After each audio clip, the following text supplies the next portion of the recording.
Good morning, everyone. Princess Alethea Kontis here. I have today's coffee and a couple of things to talk about while people start slowly coming in and waking up. Good morning. I would have been on here 5 minutes earlier, but I was looking for something that obviously I put in a very safe place. That's what I call things that I lose. I've put them in a very safe place. It's so safe that I now no longer can remember where that place is. And then usually the next time I go to put something in a very safe space, I will find the first thing. That has happened to me a lot. So I haven't lost it. I haven't lost it. It's somewhere in this house in a very safe space. So hooray for safe spaces. Cheers for safe spaces.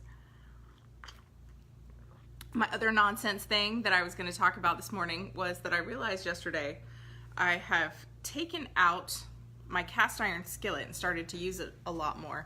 Good morning, Bethany. And cast iron skillets are amazing. If you have one, you should use it. And I mean, mine was perfectly seasoned, and I guess, I don't know, there were emotional reasons that I hadn't used it in forever, but I was like, this is ridiculous. Let's just dig this out and use it. So I've been using it a lot. It's my major pan that I use. And as I'm using it, I realize, man, that sucker is heavy. Super, super heavy. Now, if you will recall, because this has bothered me ever since the movie Tangled, the retelling of Rapunzel, she constantly carries around an iron skillet with which she hits Flynn Rider, sometimes in the face. Okay, so number one, Rapunzel is, okay, she's using it in self-defense, but that sucker's gonna hurt. And number two, that tiny, tiny little princess had some serious upper body strength if she could just casually wield a cast iron skillet like she was wielding a tennis racket. Next time you are in a store that sells cast iron skillets, pick one up. It's unwieldy. You can't just pick it up like a regular skillet and scrape the onions or whatever out of your skillet into the... You just can't do that unless you have some serious upper body strength. So perhaps my goal these next few months will be working on my upper body strength so that I can easily pick up a cast iron skillet. Because wow, that sucker's heavy. Oh, there's only a couple of people. Hello, good morning. It's like a couple of people came in and ran away. Maybe they just weren't up for morning chat this morning. That is okay. That is okay. I have a lot to talk about despite the fact that not much has happened. Today, according to the calendar, the most important thing, good morning, Catherine. It's not the most important thing. It's just something I've wanted to do for the past week and haven't been able to do. I have flipped the video. You can read that. I have flipped the video. So when you do a live broadcast, there is, when you press live, there's a magic wand at the bottom. I had to YouTube this, of course. YouTube is the teacher of all teachers. It is Teachers Week. Thank you, YouTube, for being a teacher. Thank all of you teachers who have ever taught me. I loved my teachers. And to all of you who bring amazing things to the world. So YouTube taught me this week that this little magic wand, when you press it, it pulls up like a toolbar at the bottom. And there's a wrench, like a settings wrench, and you click that, and there's a little, if you ever deal with Photoshop or any Photoshop-like thing, you will notice the icon for flip this way and flip this way.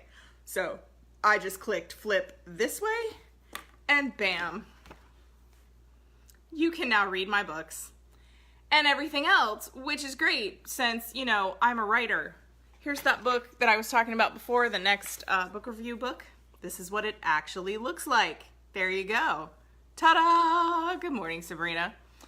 So I just have to be cognizant when I'm pointing the camera around that this hand that I'm waving is now over here. It's not a mirror. That's okay. I'm okay with it not being a mirror. Good morning, Jeremy and Paula. But I've learned how to now flip the video Thank you, YouTube. And also, cast iron skillets are heavy. That's caught us up to now, folks. Today is Thursday. Today, my essay on Patreon goes live. The one that's called The Ticking Clock. And I had actually, it's been so long since I wrote and posted this essay. It's been a good week and a half, that I forgot what the essay was about. And when I remembered it was the ticking clock, I laughed really hard. Hi, Mom. Hi, Kate's mom. I laughed really hard because I'm still waiting. Remember that? The ticking clock, the essence of the essay, and the essays go to all of my $5 and up patrons. Again, $5 a year is not much. I have a $1 a level. So $1 a year is 12 bucks. I don't even see some of that because I pay the fees. So $1 a year is 12 bucks. $5 a year is 60 bucks. That's 1 tank of gas for some people, 2 for others. So the $5 and up level get the essays. And the ticking clock is about the deadlines that I personally set as a freelancer because I always have something going on. Like, the perfect example is Stormchasing. Well, it was supposed to be last Sunday, and I was trying to get everything done before last Sunday, and pretty much everything on my to-do list I got done. So now I'm scrambling to make this to-do list of things that I don't necessarily need to do because I don't want to work too far ahead, but things that I still need to get done. And granted, with all the family drama now, that's become a little difficult. Good morning, Mom. I'm having coffee with you. I hope you're having coffee with me. So it was very ironic that the ticking clock went live today because the ticking clock is going to kill me. After our conversation yesterday, I can't remember if I told you guys because, again, my brain was all over the place. Even though I popped in after coffee for the afternoon crowd, that might happen again. I don't know, maybe later tonight. If I ever do another broadcast, it's going to be much later so that all the folks on the West Coast can pop in. Chris said we will leave by Saturday at the earliest, but probably not for another 7 to 10 days. And I wanted to cry and scream and throw things. I mean, I already wanted to cry and scream and throw things, but it's very frustrating. But I looked at the calendar and it's true. Even if we don't leave until next Saturday or next Friday, we still have 2 full weeks on the road. And we only had like 13 days last year. And that was a lot. But I mean, we traveled like crazy every day of those 13 days and had no downtime. I would have liked a little bit of downtime. So yeah, 2 weeks is fine. But I may be here for another week, which means I better get cracking on that book, right? Okay. That's my challenge. I'm going to get cracking on that book. So anyway, Patreon essay goes live. Hi, Sarah. Good morning, Princess Sarah. Thank you, Sabrina. I appreciate that. She says everything's going to work out for me. I hope so. I hope so. Well, it was cool because last month on the Patreon essay, it was about gaming and the gaming anthology that's coming out next week. Yeah, Game On. It was all about how I was originally going to have a story in Game On, the Chaos Crushers Day Off, and then it ended up being a different story that they wanted, and the anthology got postponed a bunch of times. Oh, good morning. High Test Coffee. Yes, we like High Test Coffee. I sold that essay to Clark's World. The May essay at Clark's World is the essay I wrote for my Patreons for my patrons last month. So these are essentially sneak peeks because if I sell these essays to a major magazine, then you are seeing them before everyone else sees them in their raw draft form. Because Kate did correct my stuff before it went live in Clark's World. Clark's World has a very, I don't know, it kind of, everyone, NPR too, has a certain, and it's based on the editor. What do you want to call it? A certain voice, right? Each magazine has a certain voice. Each editor has a certain voice. But the editor doesn't want to write the reviews, right? The editors doesn't, that's too much work. So the editor chooses writers whose voice she likes that will complement her voice. Kate is very good at selecting those. My NPR editor is also very good at selecting those. And all of the tweaks I have, both Kate's and my NPR editor, pretty much when they come in, I'm just like, yeah, because they don't change the essence of the story really. They may hide some spoilers or clarify some things. Like in one of the upcoming NPR reviews, I said ARC instead of advanced reader copy, and she went ahead and spelled that out. Little things like that. They are very good about that, and I just accept them because, you know, they're the ones paying me the big bucks, or the medium bucks, like the medium place. So that's what you get when you get my Patreon essays.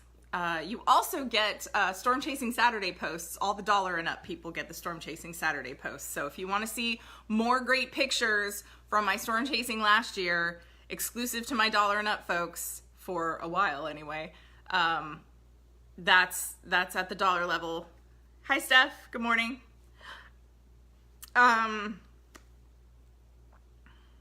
Let's see. Okay, I had a question on, I've been asking for questions because it's hard for me sometimes. This chat goes by so fast that one person yesterday asked me the same question like 4 times, and I think he thought I was ignoring him, and it was just that the chat kept flying so by so fast that I couldn't see it. So I'm asking in posts, if you have any questions or topics, I may do a post every day or post it on a previous one. We'll see it. For any topics you would like me to talk about. And the question that he asked was, what is my favorite convention, or was my favorite convention? My favorite convention, you guys are going to know the answer to this, is DragonCon. Of course it's DragonCon. DragonCon was my very first convention in 1996 when I had just graduated college, and I was a bookseller because, you know, when you graduate with a degree in chemistry and you want to go into the publishing industry, then you get a second job at a bookstore. I was already assistant manager of the movie theater. I'm always managing a movie theater. Movie theaters run in my family, so it's like, hey, Justine, good morning. It's like riding a bike. Working at a movie theater for me was just a no-brainer job that I didn't really want. I wanted the bookstore job, but I couldn't get that until I graduated college. And Jennifer Kelly, who may or may not pop on here sometimes, she was my manager at the time. And she said, you know, she and her husband were really big Trekkies. And she said, you know, you need to come to DragonCon. Now, I had secretly always wanted to go to a Star Trek convention. They were big then. Comic-Cons weren't as big. They might have, like, some folks set up tables at the local mall and sell comics once in a while. But, oh, DragonCon was Sarah's first one as well in 2011. I don't know how many hotels it was in 2011. Mine was 1996, and it was like 2 halves of a hotel. It was like half of the Marriott and half of the Hilton, maybe? No. Yeah, half of the Marriott, because I remember those stupid lions, and I was sitting on the stairs next to those lions waiting for some folks. And I fell in love with it immediately. I loved, there was such a great mood between the actors. I met John Rhys Davies, I met John Carpenter, I met James O'Barr, I met Clive Barker, I interrupted, oh my gosh, the horror guy. Not Pinhead, because now I've got Clive Barker in my head. Doug Bradley. I interrupted him in the middle of his lunch, and he signed my poster for me. Like, oh, everyone was just so wonderful. John Rhys Davies had just fallen off a horse filming Lord of the Rings and came anyway. He had like broken ribs, and he came anyway to talk to fans. It was just wonderful. Folks were so amazing. Bethany, DragonCon also. Excellent. My DragonCon family represent. So every year people say, was this your favorite DragonCon ever? And I say yes, because amazing magical things happen to me every year. This past year, the sideshow was fantastic. Walking around in my Marriott carpet princess dress was fantastic. My adventures with Peter Beagle were fantastic. It was so fantastic, I wrote 10,000 words on the topic. I was nominated for a Dragon Award for the 2nd time. The year before that, was it the year before that? I got to meet Megan Follows, Anne of Green Gables from the show, who I love. It's tougher now for authors to meet the celebrity media guests. This has become such a heavy, Sabrina, we hung out at DragonCon. This has become such a celebrity heavy convention. When I first started going, the reason we went as booksellers was because there was a book expo the very first day. So we all went to the different booths and you could get a card stamped at all the different booths. And then when you turned in your card, they would give you a free pass for the weekend. So I got into DragonCon for free. I've been to DragonCon for free most of the times I've been to DragonCon. I think Chris and I probably paid for our tickets 2 years. And then the year after that, I started coming as a guest with Sherilyn Kenyon. And then I was a guest all on my own credit the very next year. So yeah, I think 2003 and 2004 were the only time I actually paid for a ticket to DragonCon. So when you guys ask me how much the tickets are, I have no idea because I find sneaky back ways to get into the con. Although, you know, writing a book, that's a sneaky back way. There you go. If you write a book, your chances are much higher of getting into DragonCon. So, yeah, it's harder for the celebrities to meet, and I found out why. Because my friend Sue lives in Florida. She stopped by on the way home the other day, and we had dinner. Sue works in the green room, the celebrity green room, you know, the guest green room. If you have guest status, you're allowed up in the green room. They close for like a hiatus between lunch and dinner, but there's food there all the time. It's like being on a concierge level. There's always food there. In the evenings, they have free drinks if you drink. I don't drink. But it's nice because if you can get up there, now the elevator is still kind of a bear, but it's DragonCon. The elevators are always a bear. If you get up there, then you can have food quickly and free between your panels, which sometimes you just want to, you know, eat a thing, like 3 crackers with hummus on it. You just need to eat something and keep going, or get a tea or a coffee or a Coke Zero or whatever your poison is and just go. I usually have a travel mug that I carry with me, but if you get a coffee or tea, they have, you know, the little travel cups there and you can just take it with you. Sometimes just having that moment during the days, it's very quiet up there and it's very calm and cool. They keep the room very cool. So you can just go and chill out for just 5 seconds and meet folks. I've met scientists from NASA there. I have met some celebrities there. There was my whole run-in with Jason Momoa. Yeah, I'll talk about that later. I have a whole Stargate Atlantis fangirl thing. But the celebrities used to come up to the green room a lot more often. And I asked Sue why that was. I said, why is nobody coming up there? And she says, their handlers aren't telling them where the green room is because they're worried that other handlers they're gonna fall in love with other handlers better and snake them out from under them, or they'll get to talking and they'll switch agents, or it's seriously all like handler agent Hollywood political bull crap. And it's crazy. Oh, they took Atlantis on Amazon. Oh, I'm so sorry. Yeah, Sarah, you and I just need to own Atlantis on DVD. I'm gonna make a note of that right now. I've got my pen. Atlantis on DVD. It's only like 5 seasons. We need that. Anyway, so I was dismayed that the reason the celebrities don't come to the green room is because they don't know about it. That's a shame. Perhaps my goal on the Walk of Fame this year will be to personally walk up to everyone and invite them to the green room. Yeah, because it's just a nice, calm place. You're not allowed to take pictures, so it's not a bunch of celebrity craziness. If they see you pull out your phone, they'll put you outside. And Carl is very tall and very stern. He's sort of the king of the green room and works well as a bouncer because he is tall. He is taller than Joe Manganiello, and I know that because I was looking at them from far away and sort of leveling them with my eyes. And I'd always wondered who was taller, and the answer is Carl.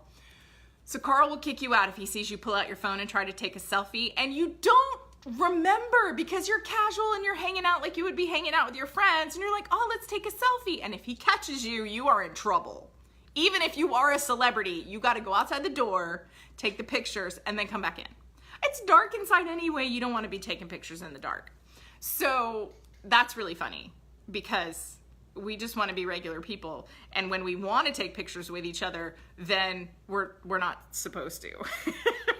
You are also not supposed to take pictures in the art show, which is frustrating. And I know this because I've been yelled at many times because I forget that you're not supposed to take pictures in the art show. And inevitably, I run into some friend that I will not see for the remainder of the convention, and I want a picture with him or her, and I can't get a picture because we're in the art show.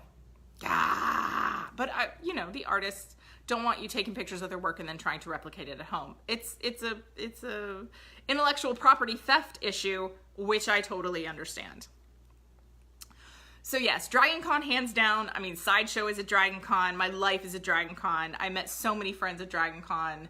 I am in the publishing business because of DragonCon. I can easily say that, which that's big, but I can easily say that. However, that said, because that's the easy answer, there are a few local conventions that I have been to that I have fallen in love with. Tops on that list is MarsCon. That one is held in January in Williamsburg, Virginia, right around my birthday. And I'm sad because since moving to Florida, I have realized that SCBWI Miami, the conference happens usually at the same weekend as MarsCon.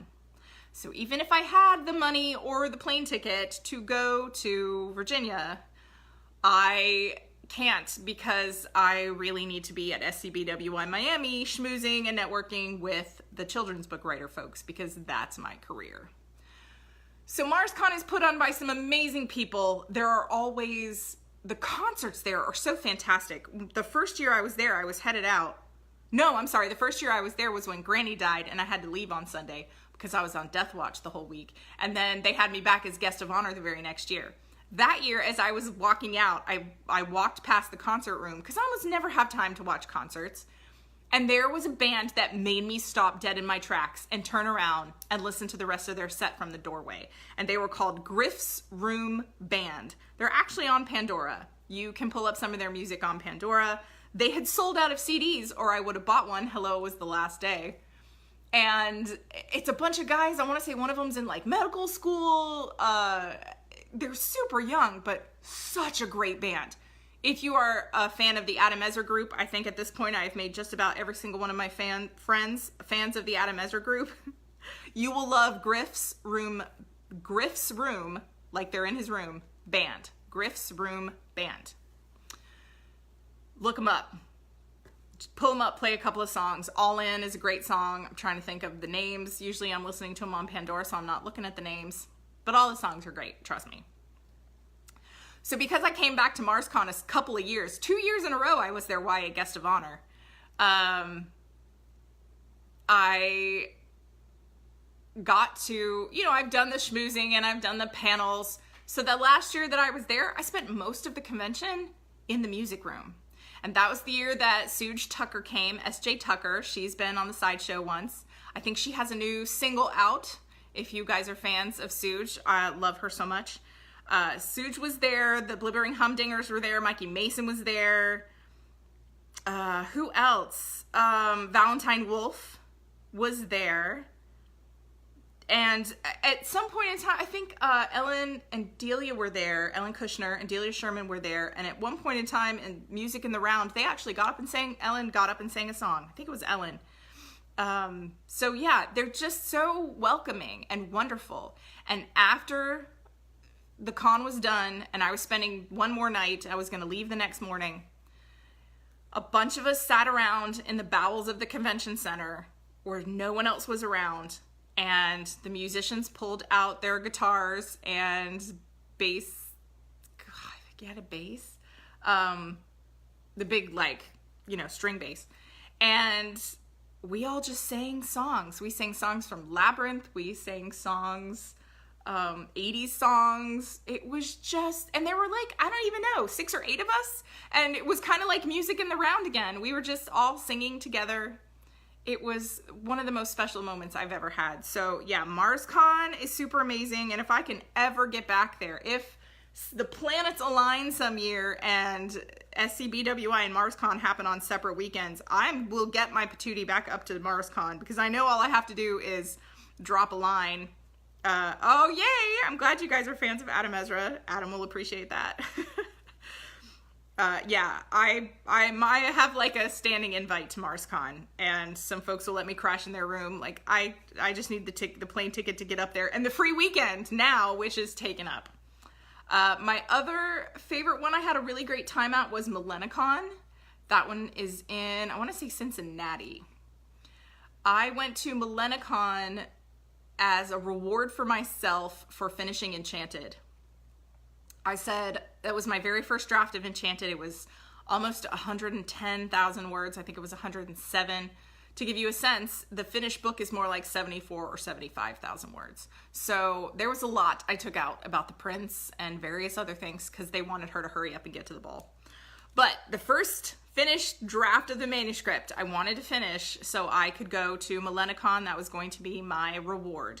I'm pretty sure Maurice was there back in the day. Maurice and Jason and I ran to a lot of the same conventions because Maurice is in Indiana, Jason's in Lexington. I was in Nashville at the time. I could drive to a lot of conventions from Nashville. It was very centrally located. Same with DC. Down here in Central Florida, I can get to an airport or Miami or Orlando, but I have to drive like 6 hours just to get out of Florida. I didn't realize that when I moved here, how cut off I would be from the convention scene, but that's okay because I have live videos now. I don't have to go to the conventions. I do miss you guys.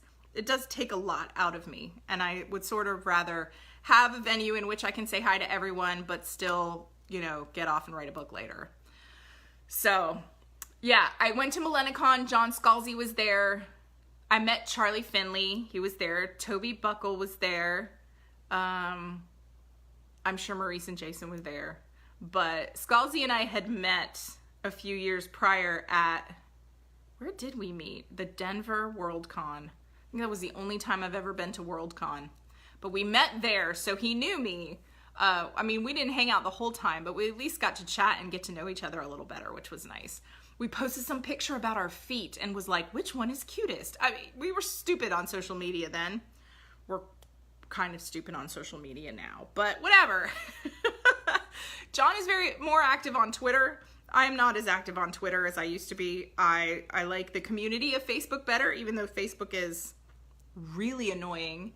The fight with the algorithm. That's one of the other things that I mentioned here. The fight with the algorithm. I talk about it all the time. I say it because in Downton Abbey, the Dowager Countess has a line where she says, every day is a fight with an American. So I say every day is a fight with an algorithm. I realized yesterday someone brought up the point because we had posted a meme for Whatever Wednesday, not Wacky Wednesday, Whatever Wednesday, about a joke about how when you find the perfect meme, but it has a misspelling in it, and the meme itself actually has a misspelling in it. And everyone jokes about this because they seem rampant, and you're like, this is crazy. Later, Sabrina. This is crazy. Why are there so many misspellings? This is nuts. People aren't this dumb.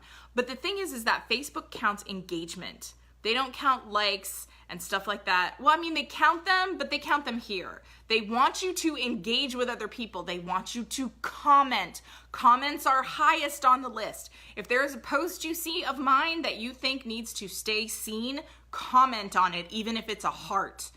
Don't just like the post. Facebook is like, oh, okay, they liked the post. But Facebook wants you to share it, and they want you to comment above all else. Commenting is like the gold standard of engagement.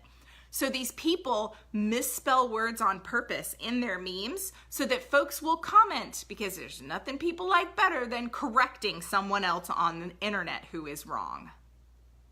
It's kind of brilliant. So what am I supposed to do as a writer?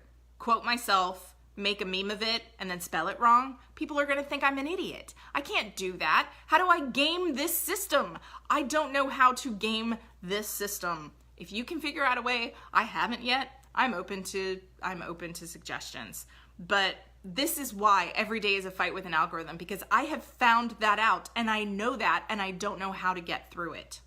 Other than to tell you guys, if you see a post that really needs help, like it, comment on it for sure. Even more than liking it, comment on it. For instance, I just posted a link. Facebook hates outside links. I just posted a link to Nicole's GoFundMe. They started a GoFundMe to help pay for her funeral expenses that were very unexpected because she was so young and did not, expect to die. She didn't have a 401k and a plan and all of these other things. So family has been stuck with a lot of funeral expenses. I have now shared this on my personal profile page and the author page. I think in several hours, it was seen by less than 100 people, liked by no one, commented on by no one, and shared by no one. I think on my profile page, hi Dawn, I think on my profile page, a couple of people have found it and shared the link for Nicole's GoFundMe, but there is one on my author page. I think 500 people shared their condolences when I said that she died, because Facebook will see the word death and share it. But when it sees a GoFundMe, it wants to bury that under the ground. So if you see the Nicole's GoFundMe, I've posted it on Twitter. I will post it again today on Twitter. I've posted it on the Facebook page. I've posted it on my personal profile page, which I'm on less these days. Wherever you see it, if you could share it. You guys shared the missing posts, and I appreciate that so much.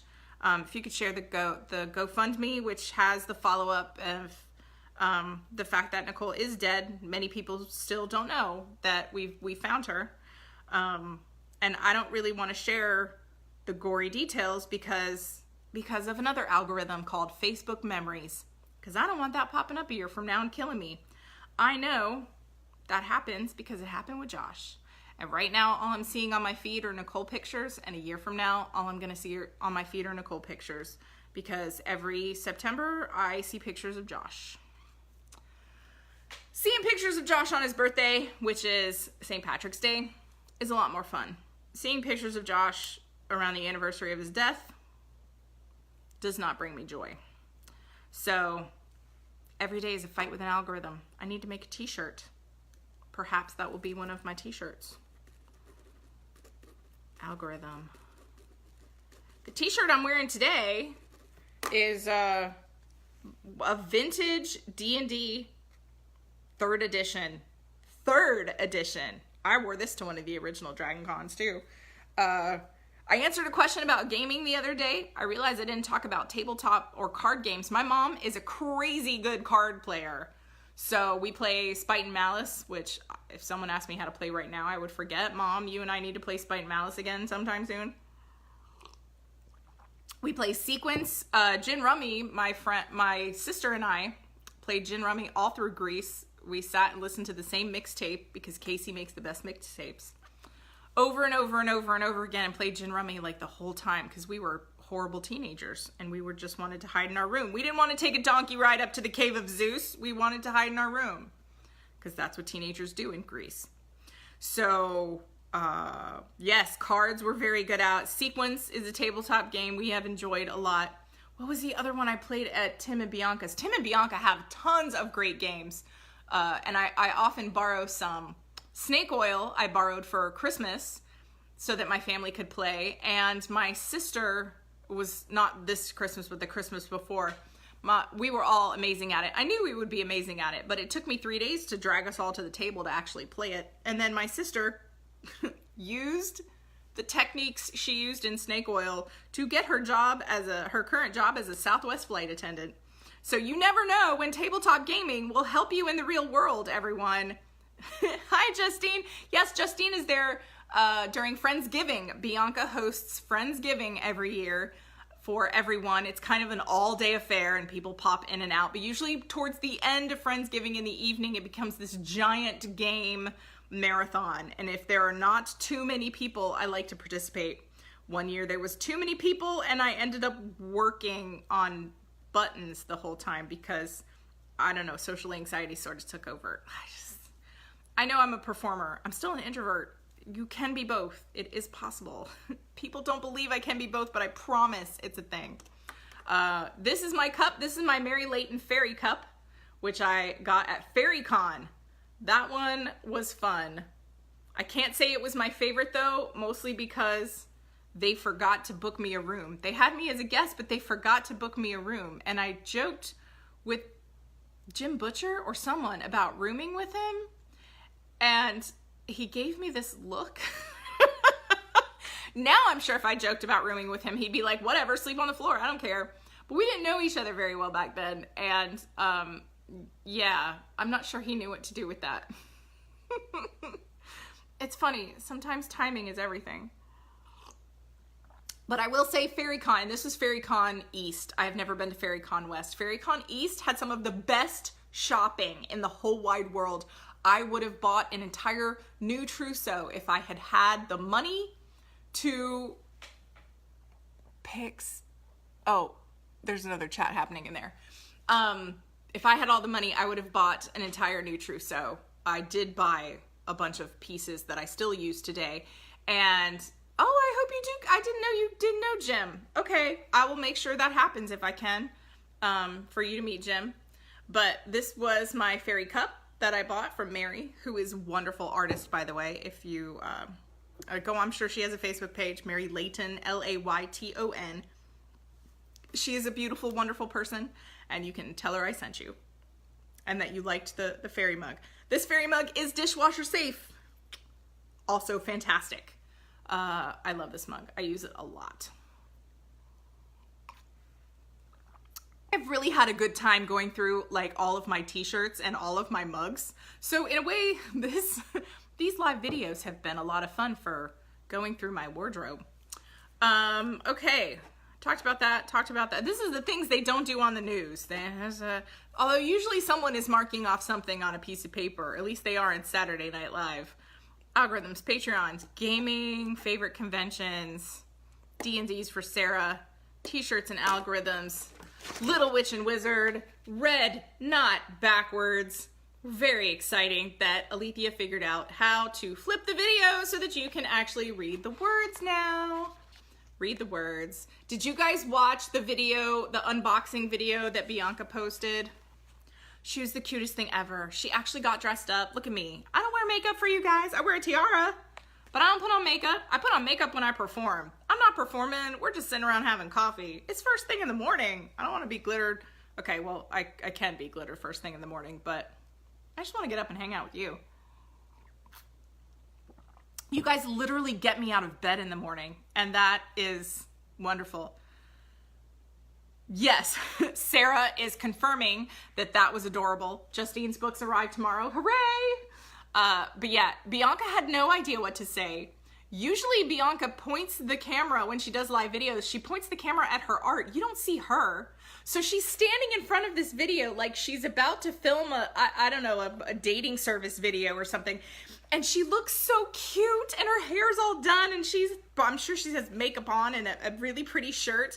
And she's like, and she keeps bursting into giggles, which is so, and she's like, oh, it's my book. It's so happy. She forgets to actually show you the book much. She just keeps doing this. It's so cute. And she's like, I'm so sorry. I didn't plan that. She picked one of the poems. She ended up picking, of course, the one that I turned to before that I didn't turn to this time. Because she just kept opening to the same poem. So eventually she just read that poem because it was like she couldn't even turn the pages. She was so excited. You guys, seriously, it's on the Facebook page. Go watch her unboxing video. It's hilarious and adorable, and I love her so much. I hope you guys think I'm adorable. I wore pigtails for you today. Of course I'm adorable. I'm adorable every day. Is my tiara straight? Yeah, I think so. Straight enough. It's hard to tell. See, I've got mirroritis now.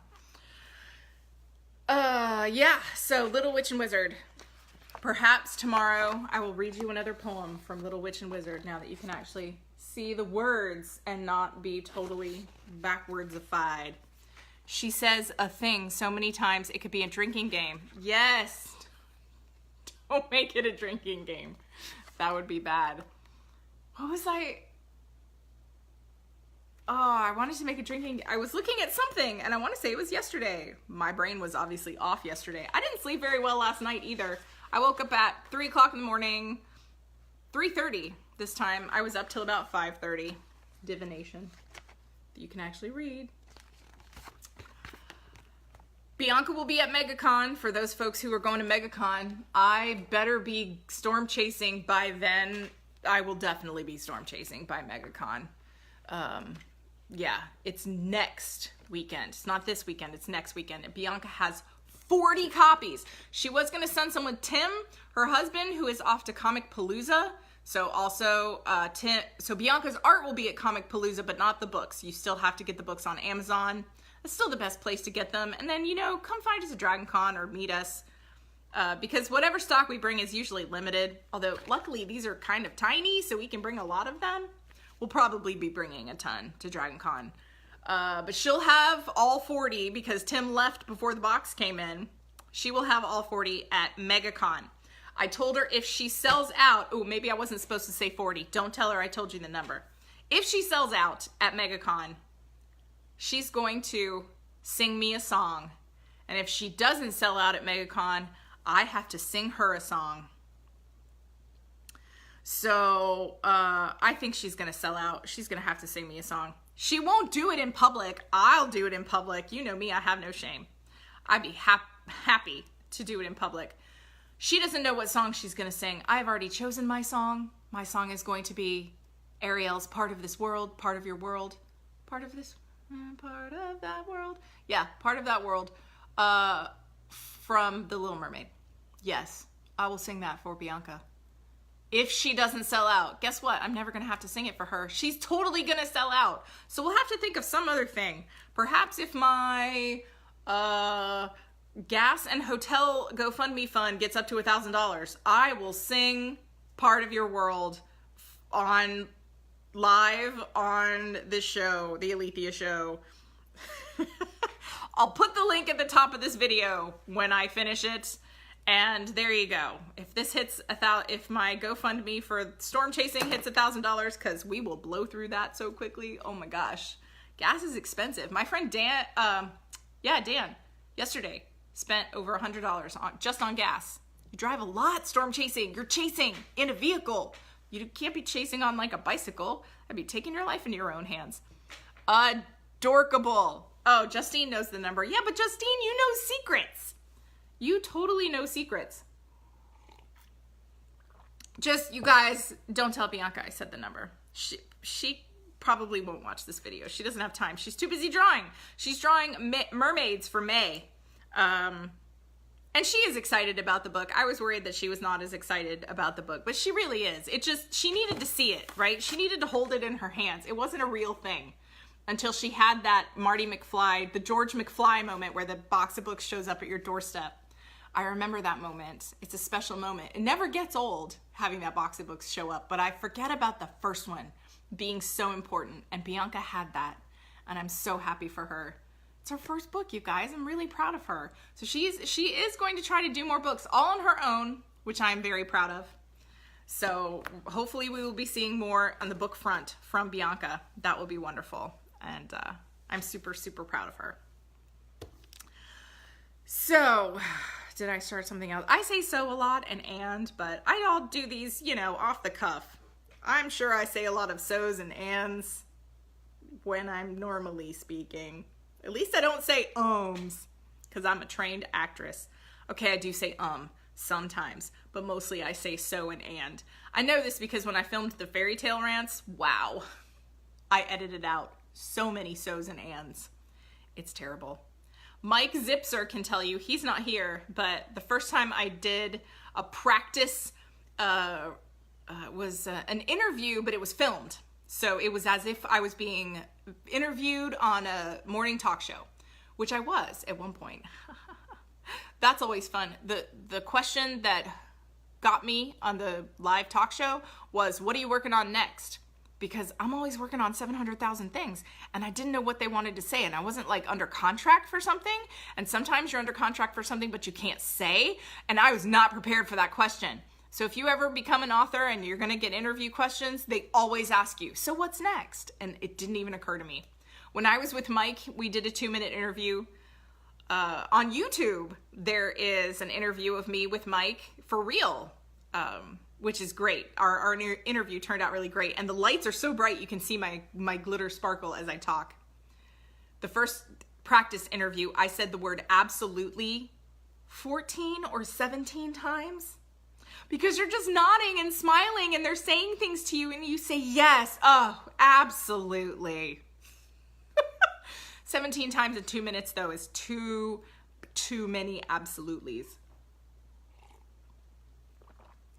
All right, you know what I really need to do today? I need to get my butt on the treadmill. Because if I'm gonna be here for another week, I gotta get back into the groove of things. And I need to start sleeping better. So I need some physical activity. And if I'm not gonna be working out in the yard, because it is hot outside now, then I need to be on that treadmill. So I'm going to do that. Hopefully, this is my Superman Band-Aid. I don't know if you can see Superman. This one doesn't have anything on it. I hope you are doing amazing things today. Take care of yourselves. Give yourself a big hug. Look in the mirror and tell yourself that Alethea loves you because it's true. Remember, Alethea loves you. On the days when you don't love yourself very much, you remember, I love you. Because my world is a better place with you in it. Mwah. See you tomorrow, guys. Or, later tonight. Who knows? Bye.